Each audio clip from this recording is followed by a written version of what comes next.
महाभारत में कई घटनाएं, संबंध और ज्ञान विज्ञान के रहस्य छिपे हुए हैं। महाभारत का हर पात्र जीवंत है, चाहे वह कौरव, पांडव, कर्ण और कृष्ण हो या धृष्टद्युम्न, शल्य, शिखंडी और कृपाचार्य हो।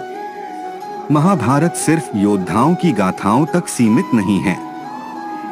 महाभारत से जुड़े शाप, वचन और आशीर्वाद में भी रहस्य छिपे हैं।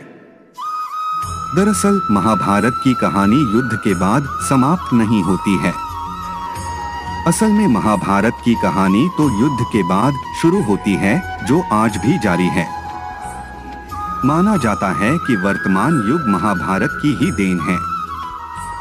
हम आपको बताएंगे महाभारत से जुड़ी घटनाओं से जुड़े कुछ ऐतिहासिक स्थलों के बारे में, जिनके बारे में कहा जाता है कि यहाँ आज भी इन घटनाओं के साक्ष्य मौजूद हैं। पर उससे पहले हमारे चैनल को सब्सक्राइब करें और कमेंट में जय श्री कृष्णा जरूर लिखें।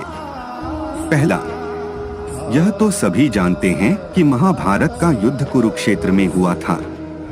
कुरुक्षेत्र हरियाणा में स्थित है। कुरुक्षेत्र में भारतीय पुरातत्व सर्वेक्षण विभाग द्वारा महाभारत काल के कई अवशेष प्राप्त हुए हैं, जिनमें बाण और भाले प्रमुख हैं। कुरुक्षेत्र की भूमि पर कई महान योद्धा वीरगति को प्राप्त हुए थे। कुरुक्षेत्र ही वह स्थान है जहां पर भगवान श्री कृष्ण ने अर्जुन का मोहभंग करने के लिए उसे गीता का ज्ञान दिया था। कुरुक्षेत्र में प्राचीन कुआं आज भी देखा जा सकता है। माना जाता है कि इसी जगह पर महाभारत युद्ध में कर्ण ने चक्रव्यूह की रचना करके अभिमन्यु को धोखे से मारा था, जिससे वह वीरगति को प्राप्त हुआ था। दूसरा, शकुनी की नीति के तहत दुर्योधन ने पांडवों के रुकने के लिए एक ऐसा महल बनवाया था जो लाख से बना थे, जिसे बाद में लाक्षागृह कहा गया। यह लाख तेजी से अग्नि पकड़ता है। दुर्योधन ने पांडवों को मारने की साजिश रची थी। इस महल में रात में चुपचाप से आग लगा दी गई थी, ताकि सोते हुए पांडवों की इस महल में ही जलकर मृत्यु हो जाए। किंतु पांडवों के जासूसों ने उन्हें इस योजना की सूचना दे दी और वे रात को ही एक गुप्त सुरंग से निकल भागे। ये सुरंग आज भी है, जो गाजियाबाद में हिंडन नदी के किनारे पर खुलती है। लाख से बने महल के अवशेष आज भी बरनावा में पाए जाते हैं। यह बरनावा या वारणावत नामक स्थान मेरठ जिले में स्थित है। मेरठ से 35 और सरधना से 17 किलोमीटर दूर बागपत जिले में स्थित एक तहसील का नाम वारणावत है। यहाँ महाभारत कालीन लाक्षागृह चिन्हित है। इसके अवशेष आज भी यहाँ एक टीले के रूप में मौजूद हैं। लाक्षागृह से निकलने पर भटकते हुए पांडव वर्तमान नागालैंड में पहुंच गए थे। वहां पर राक्षसी हिडिंबा संग भीम का विवाह हुआ था। तत्पश्चात उनका घटोत्कच नामक पुत्र हुआ, जो कि भीम के समान ही बलशाली था। भीम अपने पुत्र के साथ जिन गोटियों से शतरंज खेला करते थे, वह आज भी नागालैंड के दिमापुर में देखी जा सकती हैं। तीसरा, गंधमाधन पर्वत, जहां भीम नहीं उठा पाए थे हनुमान जी की पूंछ। सभी को यह घटना तो मालूम ही होगी कि बलशाली भीम हनुमान जी की पूंछ नहीं उठा पाए थे। कुछ विद्वान मानते हैं कि यह घटना गंधमादन पर्वत पर घटी थी। हिमालय के कैलाश पर्वत के उत्तर में दक्षिण में केदार पर्वत है स्थित गंधमादन पर्वत कुबेर के राज्य क्षेत्र में था। सुमेरु पर्वत की चारों दिशाओं में स्थित गजदंत पर्वतों में से एक को उस काल में गंधमादन पर्वत कहा जाता था। आज यह क्षेत्र तिब्बत के इलाके में है। इस क्षेत्र में 2 रास्तों से जा सकते हैं। पहला नेपाल के रास्ते मानसरोवर से आगे और दूसरा भूटान की पहाड़ियों से आगे और तीसरा अरुणाचल के रास्ते चीन होते हुए। संभवत महाभारत काल में अर्जुन ने असम के एक तीर्थ में जब हनुमान जी से भेंट की थी, तो हनुमान जी भूटान या अरुणाचल के रास्ते ही असम तीर्थ में आए होंगे। हालांकि कुछ विद्वानों के अनुसार उत्तराखंड में जोशीमठ से लगभग 25 किलोमीटर दूर हनुमान चट्टी है। यहाँ भीम और हनुमान जी की भेंट हुई थी और हनुमान जी ने भीम को महाभारत युद्ध में विजयी होने का आशीष दिया था। चौथा, भीम के पौत्र और घटोत्कच के पुत्र बर्बरीक के बारे में सभी जानते हैं कि वह मात्र 3 बाण ही लेकर युद्ध क्षेत्र में लड़ने जा रहे थे। इसलिए भगवान श्री कृष्ण ने ब्राह्मण के भेष में उनसे दान में उनका शीश मांग लिया था। दान के पश्चात श्री कृष्ण ने बर्बरीक को कलियुग में स्वयं के नाम से पूजित होने का वर दिया। बर्बरीक ने श्री कृष्ण के समक्ष एक यह इच्छा भी व्यक्त की कि मैं यह युद्ध देखना चाहता हूँ। तब श्री कृष्ण ने उसकी इच्छा से उस शीश को एक स्थान पर रखवा दिया। वह जिधर भी देखता उधर की सेना का सफाया हो जाता। ऐसे में श्री कृष्ण ने उसके शीश को दूर एक स्थान पर रखवा दिया। आज उस स्थान को खाटू श्याम का स्थान कहा जाता है।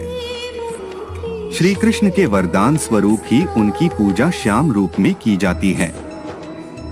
राजस्थान के सीकर जिले में स्थित है परमधाम खाटू। खाटू का श्याम मंदिर बहुत ही प्राचीन है, लेकिन वर्तमान मंदिर की आधारशिला सन 1720 में रखी गई थी। इतिहासकार पंडित झाबरमल शर्मा के मुताबिक सन 1679 में औरंगजेब की सेना ने इस मंदिर को नष्ट कर दिया था। मंदिर की रक्षा के लिए उस समय अनेक राजपूतों ने अपना प्राणोत्सर्ग किया था। 5वां, सिंधु घाटी के नगर क्यों हो गए नष्ट? महाभारत का युद्ध आज से लगभग 5300 वर्ष पूर्व हुआ था। उस दौरान गुरु द्रोण के पुत्र अश्वत्थामा ने भगवान कृष्ण के मना करने के बावजूद ब्रह्मास्त्र का प्रयोग किया। अश्वत्थामा ब्रह्मास्त्र चलाना तो जानता था, पर उसे लौटाना नहीं जानता था। उस अति प्रचंड तेजोमय अग्नि को अपनी ओर आता देख अर्जुन भयभीत हो गए और उसने श्री कृष्ण से विनती की। श्री कृष्ण बोले, है अर्जुन, तुम्हारे भय से व्याकुल होकर अश्वत्थामा ने यह ब्रह्मास्त्र तुम पर छोड़ा है। इस ब्रह्मास्त्र से तुम्हारे प्राण घोर संकट में हैं। इससे बचने के लिए तुम्हें भी अपने ब्रह्मास्त्र का प्रयोग करना होगा, क्योंकि अन्य किसी अस्त्र से इसका निवारण नहीं हो सकता। कहते हैं कि अश्वत्थामा ने ब्रह्मास्त्र छोड़ा, प्रत्युत्तर में अर्जुन ने भी छोड़ा। अश्वत्थामा ने पांडवों के नाश के लिए छोड़ा था और अर्जुन ने उसके ब्रह्मास्त्र को नष्ट करने के लिए। दोनों द्वारा छोड़े गए इस ब्रह्मास्त्र के कारण लाखों लोगों की जान चली गई थी और सिंधु घाटी के नगर नष्ट हो गए। उस काल में सिंधु और सरस्वती नदी के पास ही लोग रहते थे। 6ठा ऐतिहासिक घटना स्थल, भगवान श्री कृष्ण का जन्म स्थल। उत्तर प्रदेश में स्थित मथुरा नगरी भगवान श्री कृष्ण की जन्मस्थली होने के कारण यह महाभारत की घटनाओं का प्रमुख केंद्र रहा है। महाभारत काल में इस नगरी पर जरासंध ने कई आक्रमण किए थे। जिस स्थान पर कंस रहता था उस स्थान को कंस के किले के नाम से जाना जाता है। कंस के आतंक को रोकने के लिए विष्णु भगवान को श्री कृष्ण अवतार लेना था। कंस उनके इस अवतार को रोकने और अवतार उपरांत उन्हें मारने का षड्यंत्र इसी किले में रचता था। यह किला मथुरा में आज भी है। 7वां, व्यासपोथी नामक स्थान बद्रीनाथ से 3 किलोमीटर की दूरी पर उत्तराखंड के माणा गांव में स्थित है। यहाँ महाभारत के रचनाकार महर्षि वेद व्यास जी की गुफा है।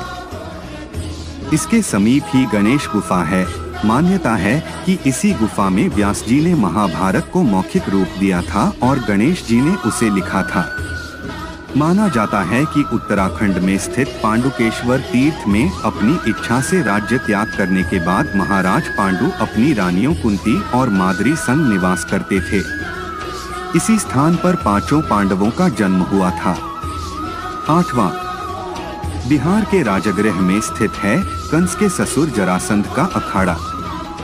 जरासंध बहुत बलवान था। मान्यता है कि इसी स्थान पर भगवान श्री कृष्ण के इशारे पर भीम ने उसका वध किया था। राजगृह को राजगीर कहा जाता है। रामायण के अनुसार ब्रह्मा के चौथे पुत्र वसु ने गिरिव्रज नाम से इस नगर की स्थापना की। बाद में कुरुक्षेत्र के युद्ध के पहले बृहद्रथ ने इस पर अपना कब्जा जमा लिया। बृहद्रथ अपनी शूरता के लिए मशहूर था। 9वां, कहते हैं कौरवों से अपना राज्य हारने के बाद भगवान श्री कृष्ण के कहने पर अर्जुन मनाली के पिरनी में तप करने चले गए थे। उस स्थान को अर्जुन गुफा के नाम से जाना जाता है। इसी स्थान पर भगवान शिव ने अर्जुन को पशुपता शस्त्र दिया था। मनाली भारत के हिमाचल प्रदेश का एक शहर है। मनाली कुल्लू घाटी के उत्तर में स्थित लोकप्रिय हिल स्टेशन और पर्यटन स्थल है। पौराणिक ग्रंथों में मनाली को मनु का घर कहा गया है। कहा जाता है कि जब सारा संसार प्रलय में डूब गया था तो एकमात्र मनु ही जीवित बचे थे। मनाली में आकर ही उन्होंने मनुष्य की पुनर्रचना की। इसलिए मनाली को हिंदुओं का पवित्र तीर्थ स्थल भी माना जाता है। इसके अलावा मनाली में हिंदू गाथाओं से जुड़े और भी कई प्राचीन स्थल है।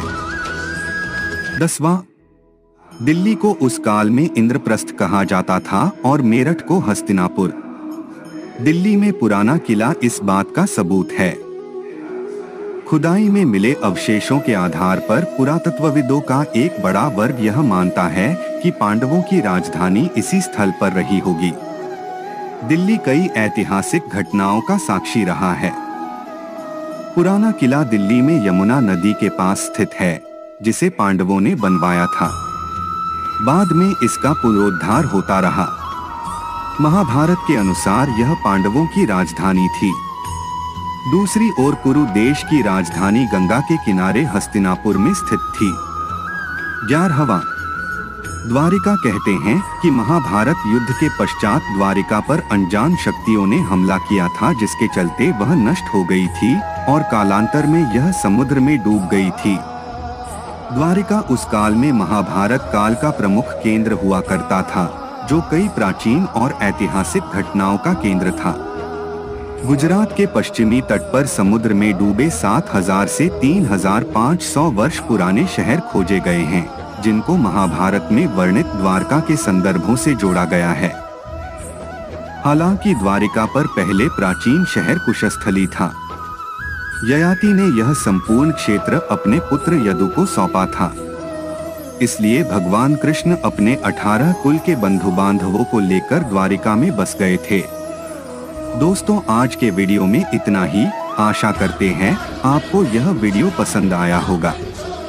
अगर हाँ तो हमारे चैनल को सब्सक्राइब करें और कमेंट करके बताएं कि आप आगे किस टॉपिक पर वीडियो देखना चाहते हैं। धन्यवाद।